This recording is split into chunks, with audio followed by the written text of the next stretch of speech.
Thank you, Chair. Mr. Raj Sharma, members of the board, staff and farmers, ladies and gentlemen, Bolominaka. You know, I'm always looking forward to come to the north on anything on copra and rice. I'm always privileged to be here, being that I have been involved in the rice industry for the last 15 years.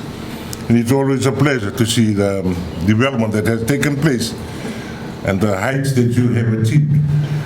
That makes me always want to come back and to ensure and provide the support that I can give for the rice farmers in Labasa and Bonolewo as well. Ladies and gentlemen, rice is one of the most world's significant agriculture product. In Fiji, rice over the years has gained the important status as a staple food parallel to that of root crops in many Fijian households.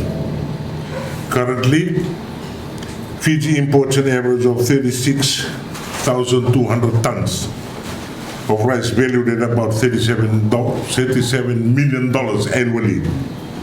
The annual rice production in Fiji is only at 7,000 tons.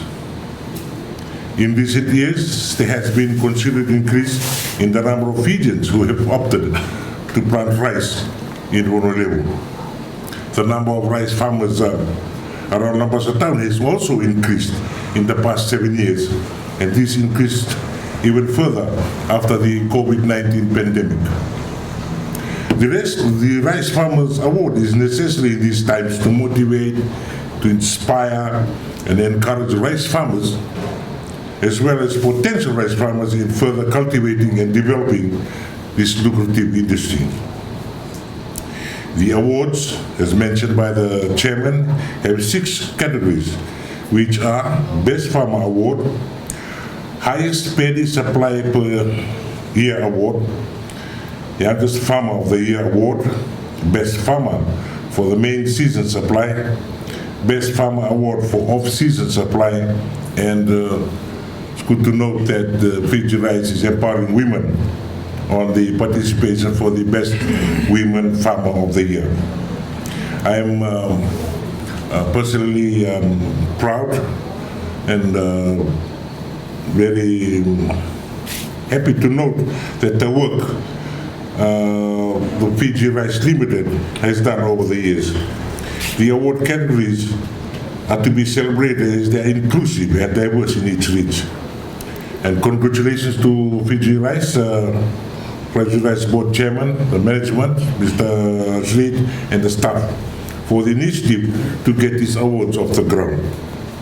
To the farmers, I wish you the very best of your efforts in your vying for this award as you currently contribute to the rice industry of Fiji. You know, as I mentioned earlier, Fiji imports 36,000 tons. And the annual rice production in Fiji, their farmers is 7,000 tons. I look forward to the day when we will oversee this mark by producing 40,000 tons annually, so that can be sold locally and overseas. And hopefully the awards will be on a different level once we have achieved the target. And for that, those few words, ladies and gentlemen, I thank you once again for today's invitation to attend this historic ceremony and officially launch the Rice Farmers Award 2022. And may God bless us all.